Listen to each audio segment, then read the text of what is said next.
Non, on a pris mon étoile. Tu as quelle étoile? Ce sont des menteurs qui prennent les mots. Donc, ils prennent un verset, ils le font en motivation. Maintenant, toi, tu commences à dire, non, ma copine est jalouse parce qu'elle veut prendre mon étoile. Oh non, on m'a dit que, voilà, il faut faire attention, il y a beaucoup qui veulent prendre mon étoile. Il y a beaucoup d'éraudes, ils veulent prendre mon étoile. Tu as quelle étoile? L'étoile dont on parle, elle est spirituelle. Jésus lui-même le dit. Alors, je vais te lire ça. Ah, vraiment, peuple de Dieu.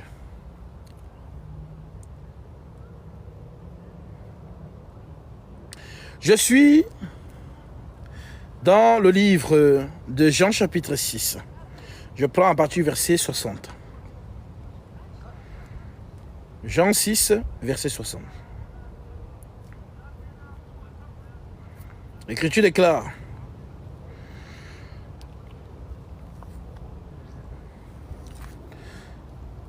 plusieurs de ses disciples, après l'avoir entendu dire, cette parole est dure, qui peut l'écouter? Jésus, sachant en lui-même que ses disciples murmuraient à ce sujet, leur dit: cela vous scandalise-t-il? Et si vous voyez le Fils de l'homme monter où il était auparavant, c'est l'esprit qui vivifie. La chair ne sert de rien. Ton corps là, oui, ton corps là, ça sert à rien. La chair et le sang n'hériteront pas du royaume des cieux. C'est ta chair qui veut la voiture. C'est ta chair qui veut les enfants. C'est ta chair qui veut le mariage. C'est ta chair qui veut l'argent. C'est ta chair qui veut tout ce qui est dans cette terre où Satan a dit à Jésus: prosterne-toi devant moi. Et je te donnerai toute la gloire de ces royaumes. Oui, la chair veut ça. Toute la gloire de ces royaumes, c'est ce que la chair veut.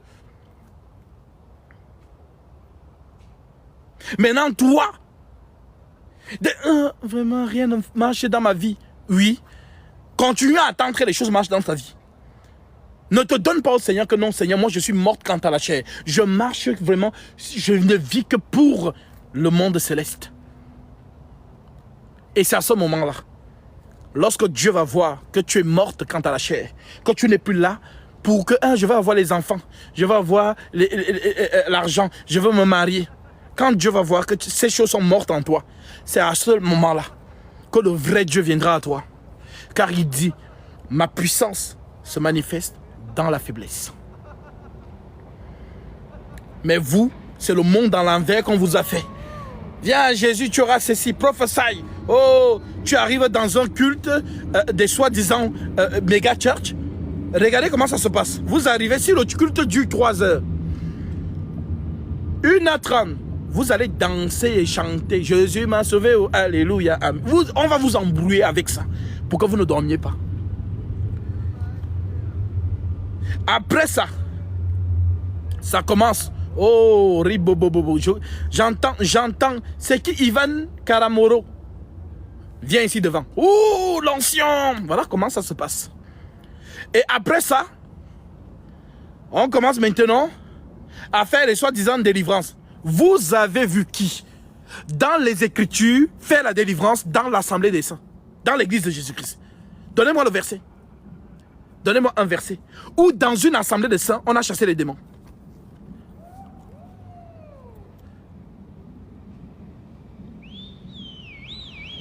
Tu as le verset?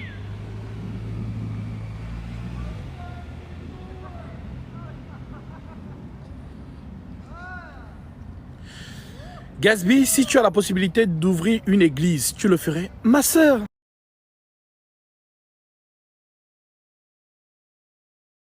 le ferais? Ma sœur, personne ne peut ouvrir l'église. L'église,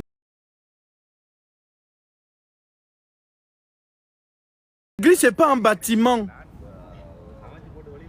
En fait, c'est-à-dire, c'est un leurre qui a duré depuis des générations. On n'ouvre pas d'église.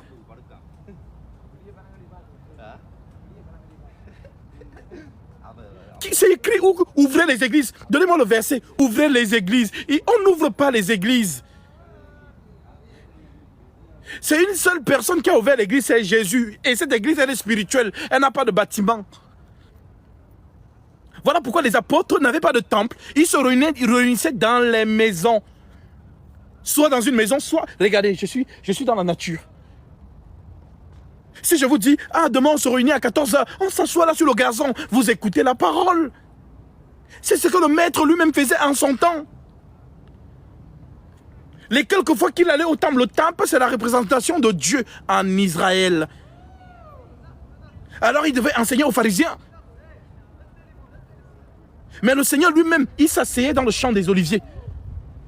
Le Seigneur était, c'est-à-dire, partout où il peut annoncer la parole, il s'assoit là. Mais aujourd'hui, on vous a vendu, je ne sais, on vous a vendu du leurre depuis des générations, à commencer par le Vatican.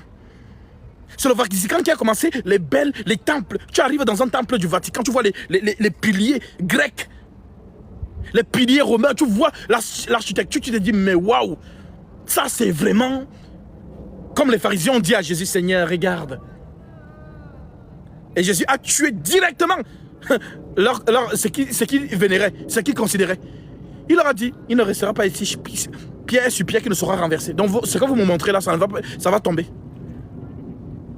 En d'autres termes, je ne suis pas dans les pierres, je suis dans l'esprit.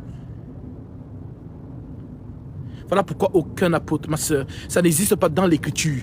Personne n'a ouvert les églises. Les églises, c'est-à-dire que là où on se réunit, on s'assoit, si par exemple là, les frères m'ont rejoint ici, on s'assoit là, c'est ça l'assemblée. L'assemblée des saints. On s'assoit là. Si c'est dans ma maison, on va s'asseoir, c'est ça l'assemblée des saints. Si c'est dans la maison d'une des sœurs, d'un des frères, c'est l'assemblée. Voilà le modèle apostolique. Je te prends un exemple. Acte 12.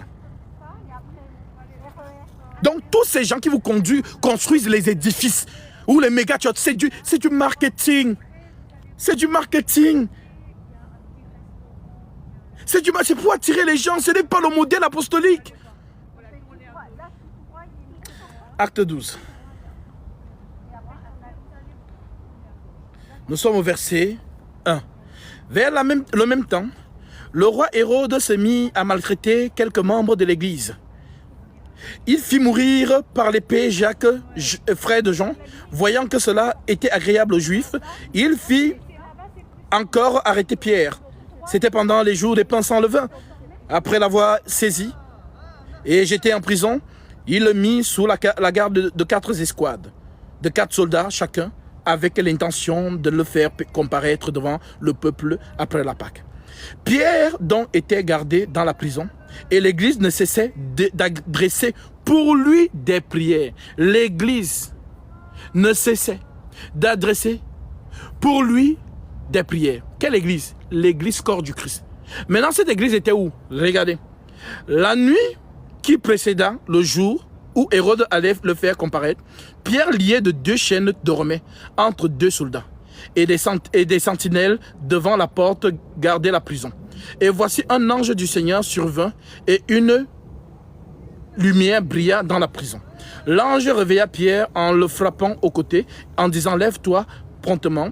Les chaînes tombèrent de ses mains et l'ange lui dit « Mets ta ceinture et tes sandales ». Et il fit ainsi. L'ange lui dit encore « Enveloppe-toi de ton manteau et suis-moi ». Pierre sortit et le suivit, ne sachant pas que c'était ce qui se faisait par l'ange fut réel et s'imaginait avoir une vision. Lorsqu'ils eurent passé la première garde, puis la seconde, ils arrivèrent à la porte de fer qui menait à la ville et qui s'ouvrit d'elle-même devant eux. Ils sortirent et s'avancèrent dans une rue. Aussitôt l'ange le quitta. L'ange quitta Pierre. Revenu à lui-même, Pierre dit « Je vois maintenant d'une manière certaine que le Seigneur a envoyé son ange et qu'il m'a délivré de la main d'Hérode et de tout ce que le peuple juif attendait. » Après avoir réfléchi, il se dirigea vers la maison de Marie, mère de Jean, surnommée Marc, où beaucoup de personnes étaient réunies et priaient. Donc l'assemblée des saints à Jérusalem était dans la maison de Marie. C'est là-bas qu'ils avaient l'habitude de se réunir. Voilà pourquoi lorsque Pierre sort de la prison, son réflexe, c'est d'aller chez Marie. Il frappa à la porte du vestibule et une servante nommée Rhode, parce que c'est comme ça qu'on nous appelait. On nous appelle soit disciples, soit chrétiens, soit servant ou servante. En grec, diaconesse. Donc une sœur d'en sort. Il frappa à la porte du vestibule et une servante nommée Rhode s'approcha pour écouter. Elle reconnut la voix de Pierre et dans sa joie, au lieu d'ouvrir, elle courut annoncer que Pierre était devant la porte. Ils lui dirent, tu es folle. Mais elle affirma que la chose était ainsi. Et ils dirent, c'est son ange. Cependant, Pierre continua à frapper. Il ouvrit et furent étonnés de le voir. Pierre leur ayant fait signe de la main fait signe de se taire, leur raconta comment le Seigneur l'avait tiré de prison. Et il dit, annoncez-le à Jacques et aux frères. Puis il sortit et s'en alla dans un autre lieu. Donc mes frères, dans la maison de Marie de Magdala, on se réunissait. Donc l'église, pour ma soeur qui a posé la question, ce n'est pas le modèle que vous voyez aujourd'hui. En fait, les églises réveillées ont copié le modèle du Vatican. C'est la mère et ses filles. Hérodias et sa fille. Ça veut dire que maman catholique, c'est elle qui construit les édifices, les chapelles, les cathédrales. Et quand tu regardes comment c'est constitué, tu vois quoi devant? L'autel et la chaise du prêtre. Devant. Et regarde en général ces chaises-là. Des sièges Louis XIV comme des trônes. À gauche, l'orgue. En d'autres termes, ceux qui jouent aux instruments. À droite, la chorale. Maintenant, les bancs qui sont durs là, qui font mal aux fesses, c'est pour le peuple. Maintenant, les enfants des églises réveillées prennent la même chose. Quand vous entrez, qu'est-ce que vous voyez? C'est le modèle. La chaise est devant. Papa et maman pasteur ont leur trône. Avec le trône de sa fille ou de son fils. C'est l'entreprise. Si papa pasteur n'est pas là, maman pasteur prend le relais. Si maman pasteur n'est pas là, c'est le fils aîné ou la fille aînée.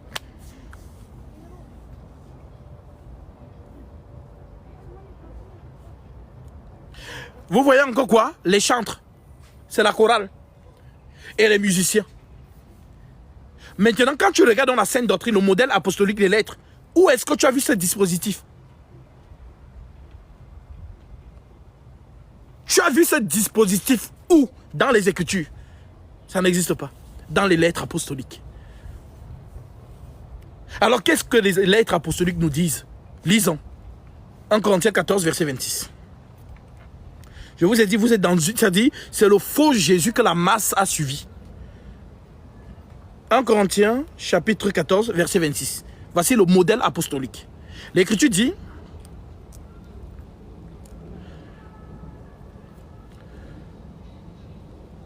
Que faire donc, frères? Lorsque vous vous assemblez, c'est ce que je te disais. Ça veut dire que je peux être là. Je dis aux frères, on se réunit au parc. On est assemblés. On se réunit, c'est la chère Victorine. On se réunit là-bas, nous sommes assemblés. Alors Paul dit donc que faire donc, frères? Lorsque vous vous assemblez, les uns ou les autres parmi vous, ont-ils un cantique? Donc s'il y a un cantique, on entonne, tout le monde chante. Que tu aies la voix de crocodile, que tu as la voix de pigeon, que tu as la voix je ne sais pas de quel animal, on s'en fout. De ceux qui ont les voix aiguës, on s'en fout de ça, c'est pas le concert de Beyoncé ici. C'est la vénération du chef de l'église, Jésus-Christ. Tu chantes avec passion. Tu chantes avec esprit. Le Seigneur reçoit ta louange. Donc, c'est un business au Congo. Pour vous qui ne saviez pas la supercherie, c'est-à-dire le vice est tellement profond. Le vice est tellement profond au point où ces hommes-là prennent des jeunes, produisent. Vous allez écouter les chansons. Vous allez être attiré par ce jeune-là. Et le jeune-là vous ramène où? Vers son père spirituel. C'est comme ça qu'ils appellent ça. KS Bloom. Mohamed Sanogo, c'est lui qui est derrière. Tu le savais? Mais tu aimes écouter Blue. Ok. Chaque fan suit son artiste. Si son artiste saute dans le trou, demandez à Beyoncé. Beyoncé dit que demain je me suicide. Ceux qui m'aiment, suicidez-vous avec moi. Les gens vont se suicider.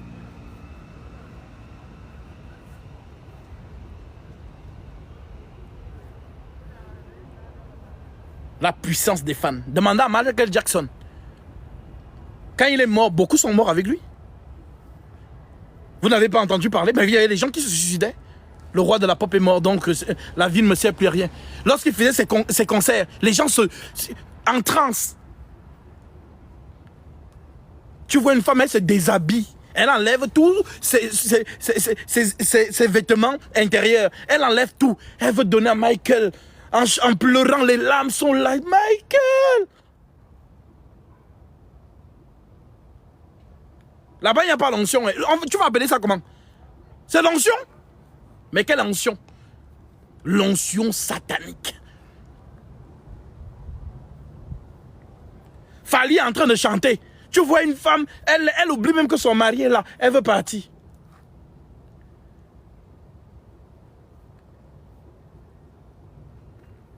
La puissance. Vous rigolez avec le monde des ténèbres?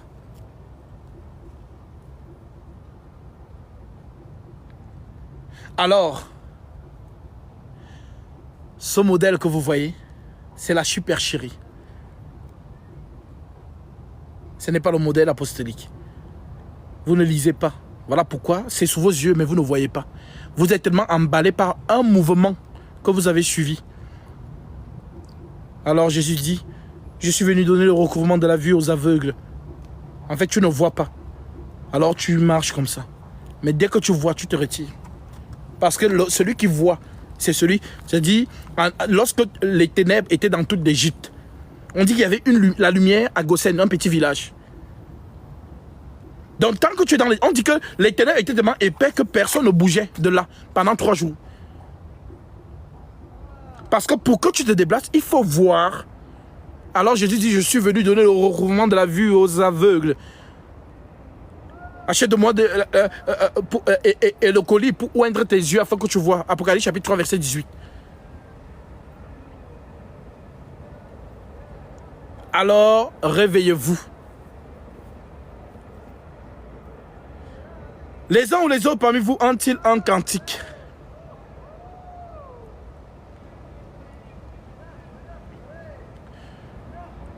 Une instruction, une révélation, une langue, une interprétation, que tout se fasse pour l'édification. En est-il qui parle en langue lorsque vous êtes réunis? En est-il qui parle en langue? Que 2 ou 3 parlent, chacun à son tour, et que quelqu'un interprète. S'il n'y a point d'interprète, qu'on se taise dans l'église et qu'on parle en soi-même et à Dieu. Maintenant, regardez ce que Ivan Cassano fait souvent, ou Marcelo, ou Joël Tatou. Pas d'interprétation. Ça veut dire que la personne transgresse l'écriture devant vos yeux, mais personne ne fait aucun cas. Ça dit, ça me fait mal. C'est tellement subtil. Que je reste comme ça, je dis, mais attends, mais l'envoûtement là est profond comment? Comme quelqu'un dit chez nous au Cameroun. Le diable là est fort comment comme ça? Ça dit, l'écriture est piétinée sous les yeux des gens. Mais ils sont là, oh, l'ancien. Vous faites ça comment?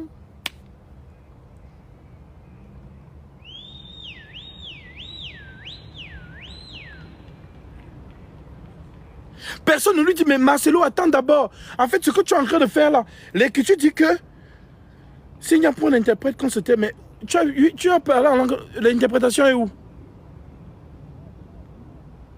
Personne. Alors je vous l'annonce.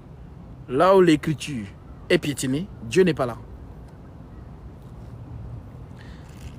Là où il y a 2 ou 3 qui sont réunis en mon nom, je suis au milieu d'eux. Les 2, les 3, tu pensais que c'était de toi qu'on parlait. Donc celle qui est seule là, elle ne peut pas. Elle n'est pas avec Jésus. Comme elle est seule, la condition c'est d'être 2 ou 3. Jésus a dit 2 ou 3. Donc si tu es seul, Jésus n'est pas avec toi. Non, c'est toi qui n'as pas compris.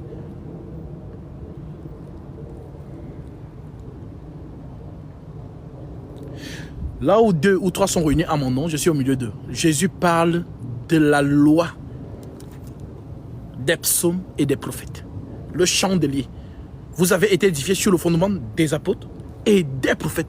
Jésus-Christ lui-même étant la pierre angulaire. Lorsque les écritures sont bien réunies, même si vous êtes 2, Jésus est là. Pourquoi? Parce que vous avez respecté le fondement. Mais dès lors que vous êtes 1 milliard, oh, convention, ils ont assuré une convention équilibre. Équilibre de quoi? C'est que la sorcellerie que Marcelo Tounassi, Ivan Cassano et tout, ce réseau-là, sont allés faire au Congo. Équilibre de quoi? C'est équilibre de quoi? Non, vous êtes dans le mouvement des hommes. Ces hommes-là ont pris le nom de Jésus en otage. Et justement, la marmaille fonctionne parce qu'ils ont pris le nom de Jésus. Si tu enlèves le nom de Jésus, tu vas voir clair que ce ne sont que des marmailleurs, ce ne sont que des businessmen, ce ne sont que des gens qui sont en train de se faire de la thune, de l'argent sur le dos des malheureux.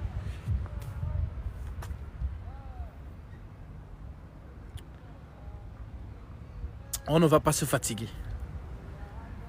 Juste à ce que ceux qui connaissent le Seigneur, qui sont encore retenus captifs au milieu de sorte, c'est ce que le Seigneur nous a dit. Disons Actes chapitre 18, verset 9. Le Seigneur dit à Paul en vision, pendant la nuit, ne crains point, mais parle et ne te tais point. Parle, car j'ai un peuple nombreux dans cette ville.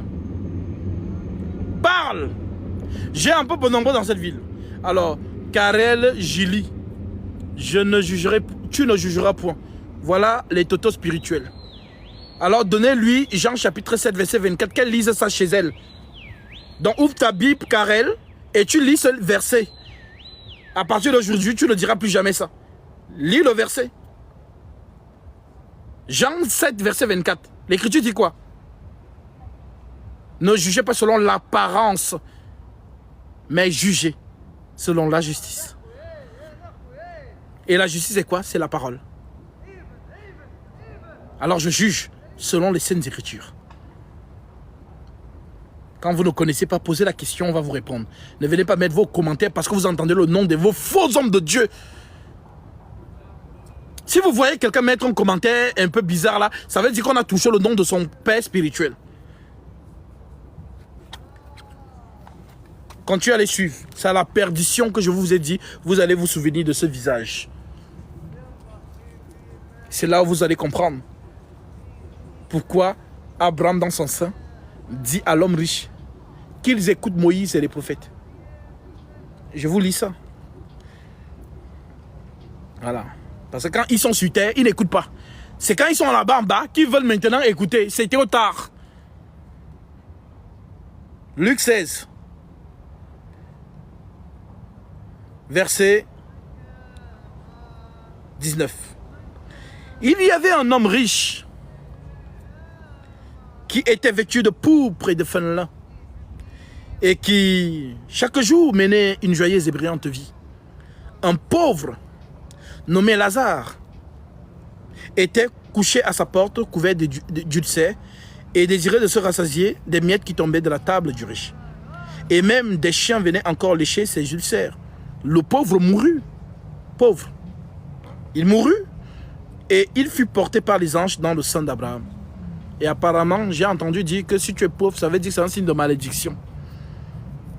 Donc voici Jésus qui parle de Lazare, le pauvre mourut et il fut porté par les anges lorsque celui-ci quitte l'enveloppe humaine. Il est escorté par les anges. Le riche mourut aussi, et il fut enseveli dans le séjour des morts. Il leva les yeux, et tandis qu'il était en proie et au tourment, ça veut dire que les morts sans Christ, vous ne dormez pas. C'est la souffrance. Une sœur parmi nous, le Seigneur lui a fait grâce en lui montrant quelque chose. Elle dit qu'elle arrive là-bas et voit comment les âmes sont torturées.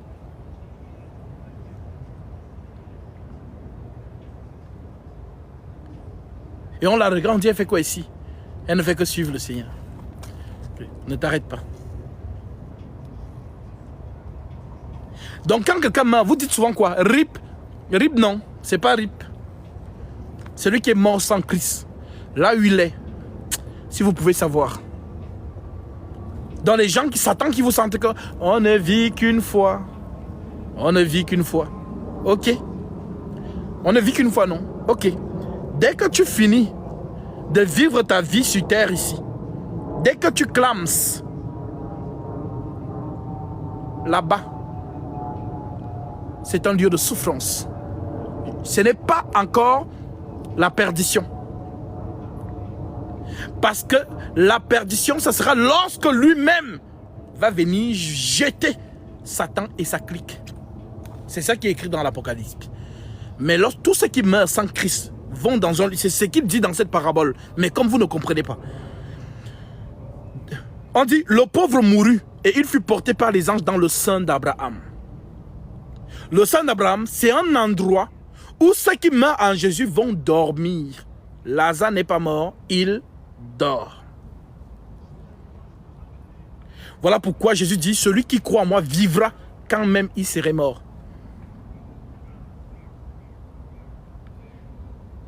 J'ai ressuscité une sœur par la grâce du Seigneur. Lorsque, là où elle était, elle dit qu'elle était dans un endroit paisible dans le sommeil. C'était paisible.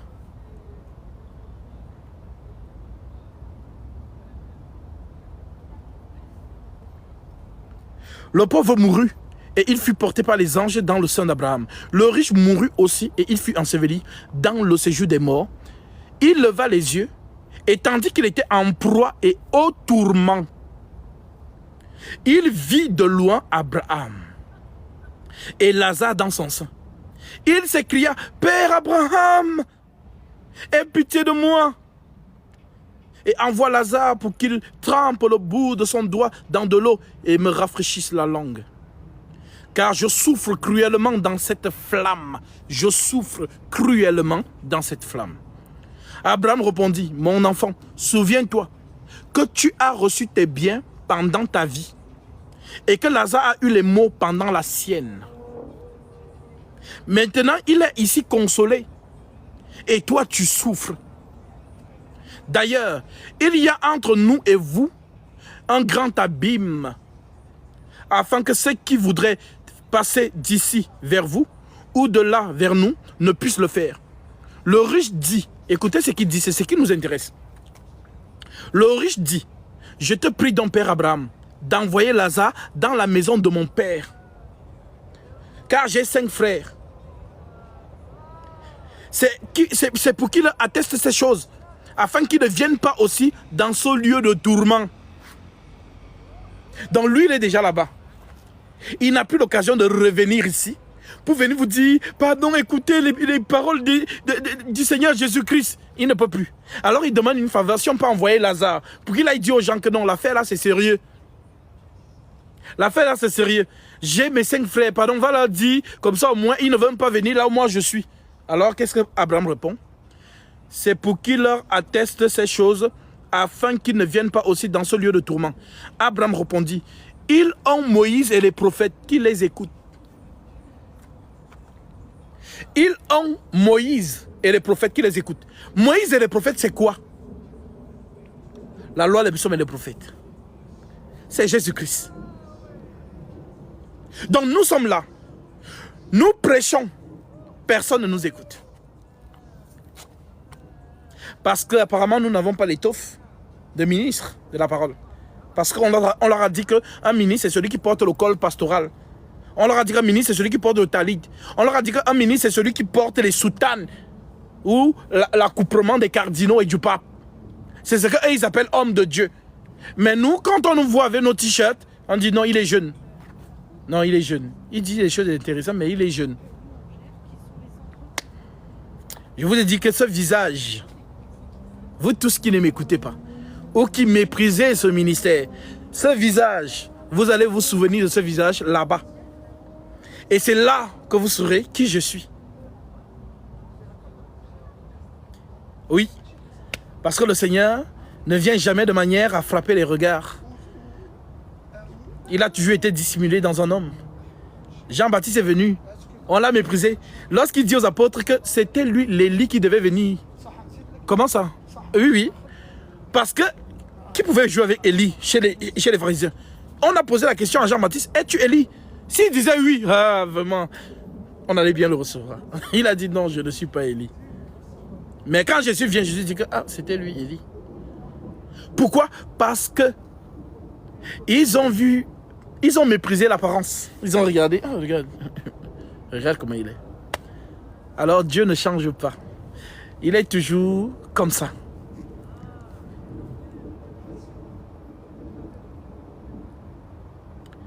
Vraiment que le Seigneur vous fasse grâce. Et je sais que tous ceux que Jésus-Christ connaît se feront baptiser par ce ministère. Ne vous inquiétez pas. Tout ce que le Christ connaît, il vous amènera à moi. Comme il a amené le nœud éthiopien vers Philippe. Comme il a amené Corneille vers Pierre. Comme il a amené Lydie vers Paul. Le geôlier vers Paul. Les prisonniers vers Paul. C'est comme ça qu'il fonctionne.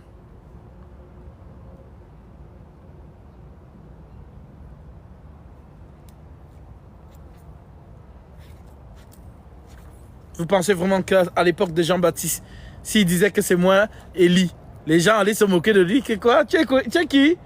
Vraiment, celui-ci c'est un plaisanteur. Il est là, il dort dans le désert. Ça fait même depuis, il ne sait pas laver. Il mangeait les sauterelles, il boit le miel, il dit qu'il est Élie. Ah, pardon. Et c'est pourquoi Jésus leur a posé la question. Qui êtes-vous allé voir? Je vais vous lire ça, vous allez comprendre. L'histoire se répète. Parce que les gens sont, quand ils lisent les histoires de la Bible, ils disent, ah vraiment, si moi j'étais dans ce temps-là, j'allais croire. L'histoire se répète. L'histoire se répète devant tes yeux. Mais,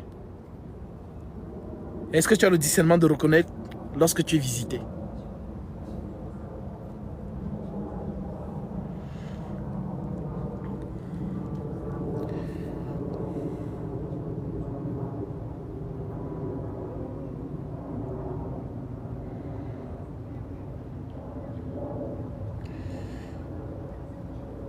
Écoutez ce que Jésus dit. Matthieu 11. Je suis au verset 1. Lorsque Jésus eut achevé de donner ses instructions à ses 12 disciples, il partit de là pour enseigner et prêcher dans les villes du pays. Jean, ayant entendu parler dans sa prison des œuvres du Christ, lui fit dire par ses disciples, « Es-tu celui qui doit venir ou devons-nous entendre un autre ?» Jésus leur répondit, « Allez rapporter à Jean ce que vous entendez et ce que vous voyez. Les aveugles voient, les boiteux marchent, les lépreux sont purifiés, les sourds entendent, les morts ressuscitent et la bonne nouvelle est annoncée aux pauvres. Heureux celui pour qui je ne serai pas une occasion de chute. » Comme il s'en allait, Jésus se mit à dire à la foule au sujet de Jean, « Qu'êtes-vous allé voir au désert ?» Donc Jean était un lieu de touristes. C'est-à-dire les gens allaient au désert pour voir Jean. Il était comme un fou. Donc, c'était devenu une curiosité pour les gens.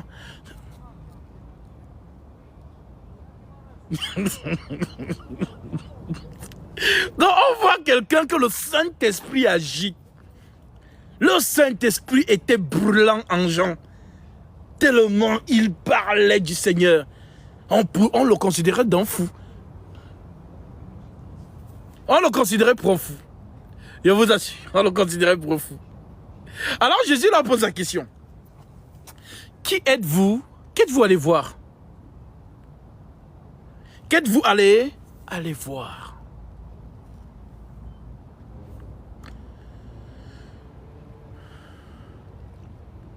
qu'êtes-vous allé voir au désert? Un ressaut agité par le vent? Mais qu'êtes-vous allé voir? Un homme vêtu d'habits précieux? Voici, ceux qui portent des habits précieux sont dans les maisons des rois. Qu'êtes-vous donc allé voir? Un prophète? Oui, vous dis-je, et plus qu'un prophète. Car c'est de lui dont il est écrit, voici j'envoie mon messager devant ta face, pour préparer ton chemin devant toi. Je vous le dis en vérité, parmi ceux qui sont nés de femmes, il n'y a point paru de plus grand que Jean-Baptiste. Point.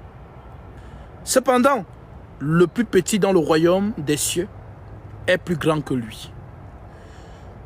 Depuis le temps de Jean-Baptiste, jusqu'à présent, le royaume des cieux est forcé. Et ce sont les violents qui s'en emparent. Car tous les prophètes et la loi ont prophétisé jusqu'à Jean.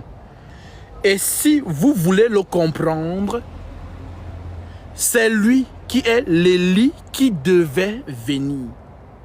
Que celui qui a des oreilles pour entendre, entende.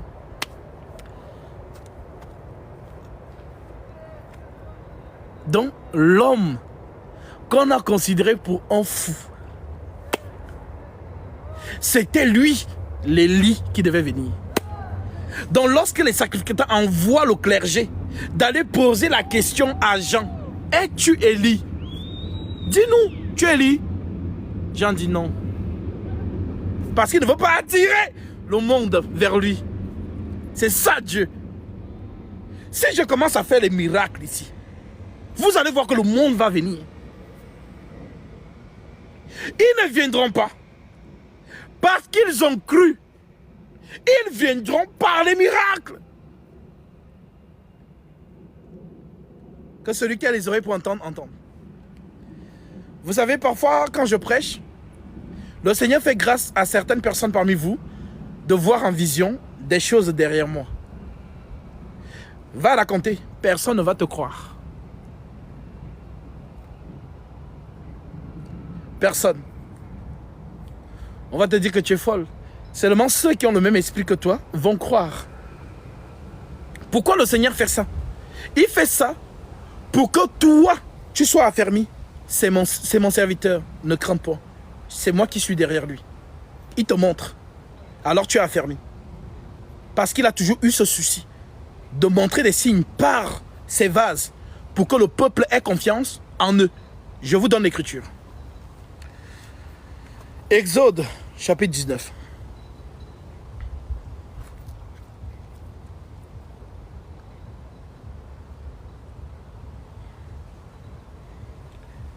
Exode 19. L'Écriture dit,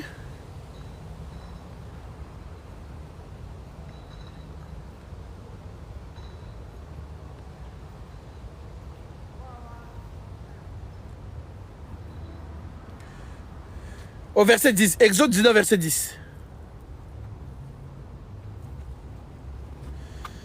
Et l'Éternel dit à Moïse, va vers le peuple, sanctifie-les aujourd'hui et demain, qu'ils lavent leurs vêtements, qu'ils soient prêts pour le troisième jour, car le troisième jour, l'Éternel descendra aux yeux de tous les peuples sur la montagne de Sinaï. Tu fixeras au peuple des limites tout autour, tout alentour, et tu diras, gardez-vous de monter sur la montagne et d'en toucher le bord. Quiconque touchera la montagne sera puni de mort. On ne mettra pas la main sur lui, mais on le lapidera et on le percera de flèches. Animal ou homme, il ne vivra point. Quand la trompette sonnera, ils s'avanceront près de la montagne. Moïse descendit de la montagne vers le peuple, il sanctifia le peuple et ils lavèrent leurs vêtements. Et il dit au peuple, soyez prêts dans 3 jours, ne vous approchez d'aucune femme. Le troisième jour au matin, il y eut des tonnerres et des éclairs et une épaisse nuée sur la montagne, et le son de la trompette retentissait fortement, et tout le peuple qui était dans le camp fut saisi d'épouvante. Maintenant que vous avez compris cela, on remonte donc au verset 1. Le 3e mois d'après leur sortie du pays d'Égypte, les enfants d'Israël arrivèrent ce jour-là au désert de Sinaï. Étant partis de Réphidim, ils arrivèrent au désert de Sinaï et ils campèrent dans le désert. Israël campa là vis-à-vis de la montagne. Moïse monta vers Dieu et l'Éternel appela du haut de la montagne en disant: tu parleras ainsi à la maison de Jacob et tu diras aux enfants d'Israël: vous avez vu ce que j'ai fait à l'Égypte et comment je vous ai porté sur les ailes d'aigle et amené vers moi. Maintenant, si vous écoutez ma voix et si vous gardez mon alliance, vous m'appartiendrez entre tous les peuples, car toute la terre est à moi. Vous serez pour moi un royaume de sacrificateurs et une nation sainte. Voilà les paroles que tu diras aux enfants d'Israël. Moïse vint appeler les anciens du peuple et il mit devant eux toutes ces paroles, comme l'Éternel lui avait ordonné. Le peuple tout entier répondit: nous ferons tout ce que l'Éternel a dit.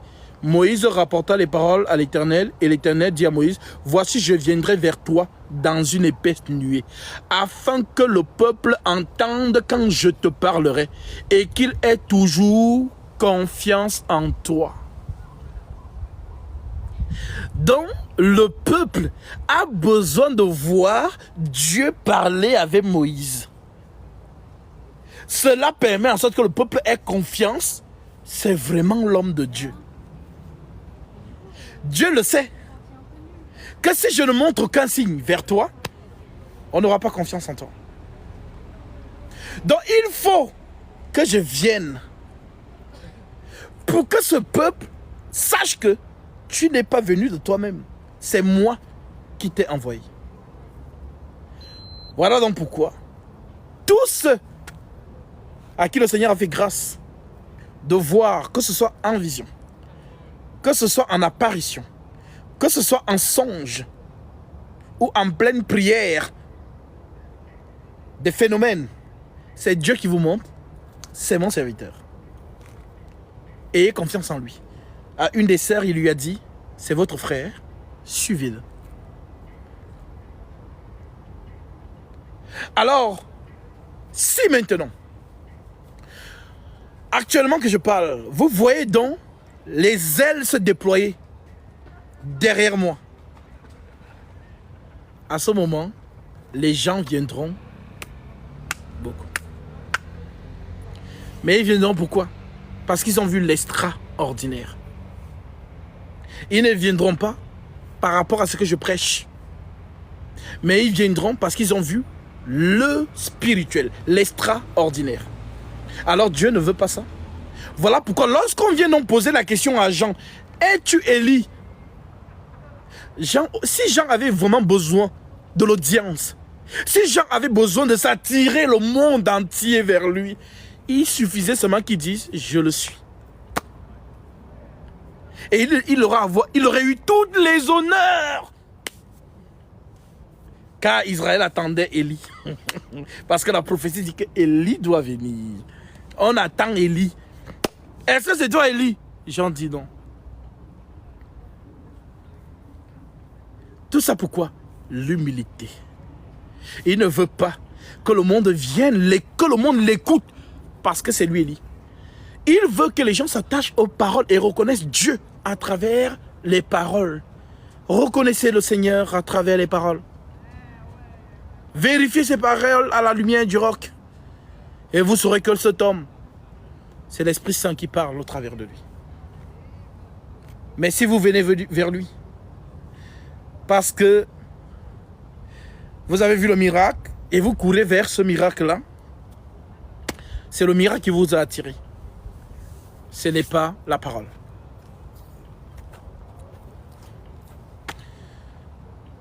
Que ceux qui ont les oreilles pour entendre, entendent. Alors vraiment, que le Seigneur vous permette que tout au long de cette vocation divine, vous soyez fondés sur le roc. Et c'est notre mission, ce n'est que le début. Le Seigneur se glorifiera dans ce ministère et ramènera à lui tout ce qui lui appartient. je suis le dernier. Après ce ministère, le Seigneur retire sa présence. C'est ce que vous savez ce qui le retient. Le Saint-Esprit quitte la terre. Et quand le Saint-Esprit se retire de la terre, c'est la lumière. Lorsque la lumière quitte la terre, c'est les ténèbres. Voilà pourquoi l'église a le chandelier. Pourquoi Jean voit, quand il tourne, il voit cette chandelier d'or. Le chandelier, c'est la nuit pour éclairer.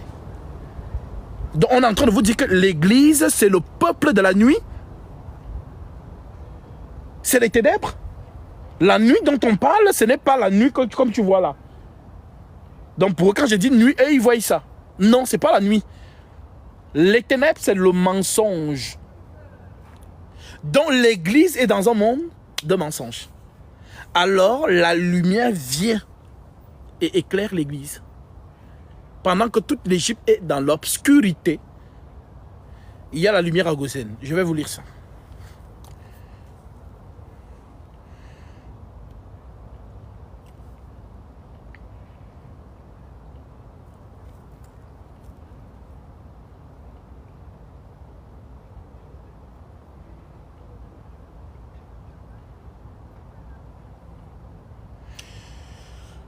Nous sommes dans Exode 10. Je prends à partir du verset 21. L'Éternel dit à Moïse, étends ta main vers le ciel et qu'il y ait des ténèbres sur le pays d'Égypte et que l'on puisse les toucher. Moïse étendit sa main vers le ciel et il y eut d'épaisses ténèbres dans tout le pays d'Égypte pendant 3 jours. On ne se voyait pas les uns les autres et personne ne se leva de sa place pendant 3 jours. Mais il y avait de la lumière dans les lieux où habitaient tous les enfants d'Israël.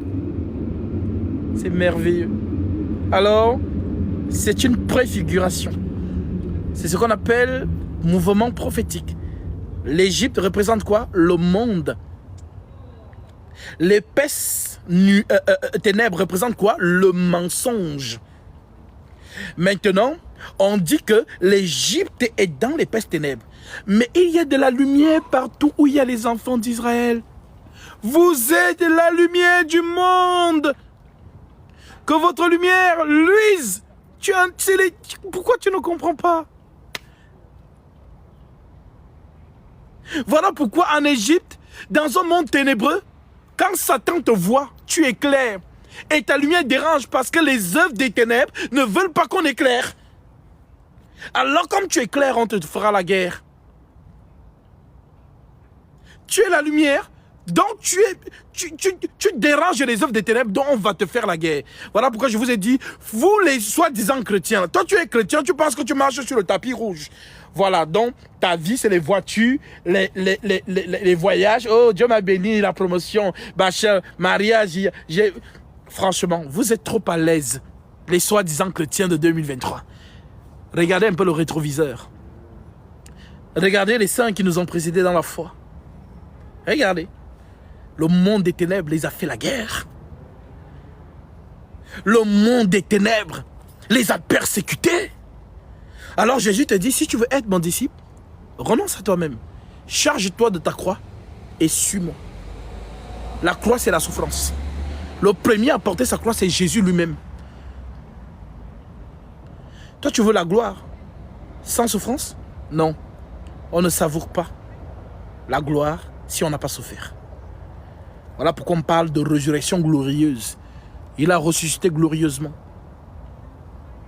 Après avoir subi la souffrance, on savoure la victoire.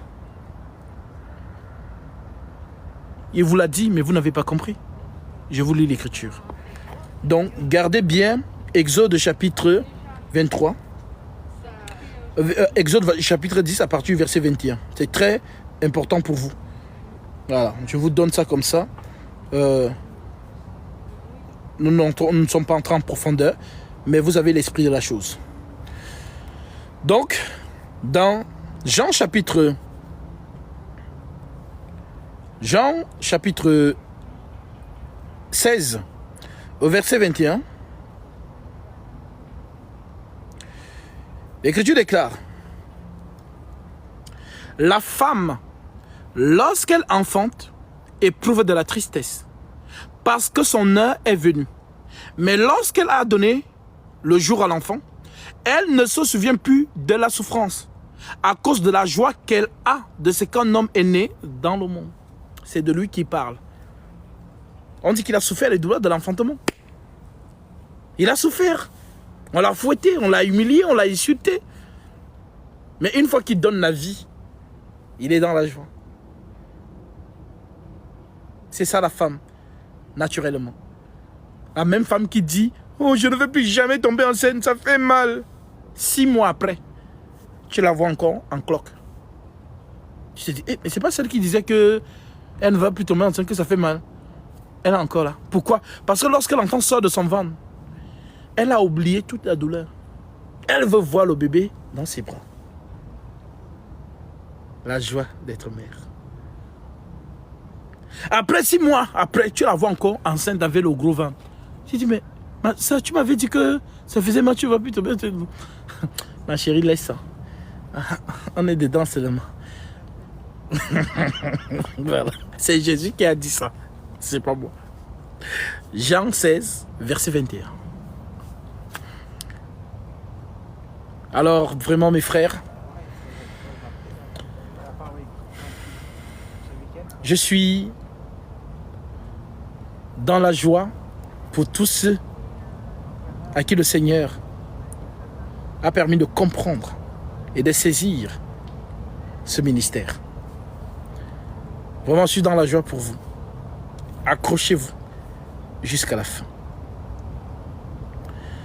Je suis triste pour ceux qui sont encore retenus captifs dans les fausses doctrines. Mais nous sommes à l'œuvre pour les arracher du feu. Non pas nous, par nos propres forces, mais par le Seigneur qui utilise nos membres pour accomplir sa volonté. Voilà pourquoi l'Écriture dit que nous sommes les instruments. Alors, que Dieu vous bénisse.